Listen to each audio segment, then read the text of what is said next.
So, ఇప్పుడు ఒక్కసారి గుర్తుంచుకోండి. తెలుగు మీడియం వాళ్ళ గురించి చెప్తున్నాను. ఎంసెట్ దాన్ని ఈఏపీ సెట్ అంటాం.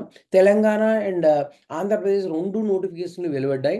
దీనిలో తెలంగాణ ఎంసెట్ మే 2 నుండి 5, ఆంధ్ర ఎంసెట్ 21 మే నుండి 27 మే కండక్ట్ చేయబడతాయి. 4 April last date entrance form apply చేయడానికి తెలంగాణలో, ఆంధ్రాలో 24 ఏప్రిల్.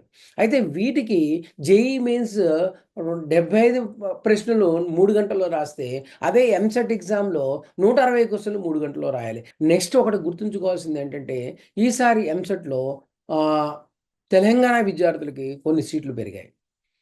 ఎందుకు అంటే, దాంట్లో అప్పుడు నాన్ లోకల్, లోకల్ అంటే 10 సంవత్సరాలు తెలంగాణ సీట్లు కొన్ని ఆంధ్ర విద్యార్థులు కూడా ఇవ్వటం జరిగింది. కానీ ఇప్పుడు 10 సంవత్సరాలు అయిపోయింది కాబట్టి అవి యాజ్ ఇట్ ఈజ్ అంటే సీట్లు ఇక్కడ పెరిగినాయి. అలాగే ఆంధ్రాలో కూడా కొన్ని ఇంజినీరింగ్ కాలేజీలు పెరగటం వల్ల సీట్లు అంటే ఏపీ, తెలంగాణ రెండిట్లోనూ ఇంజినీరింగ్ సీట్లు పెరిగాయి.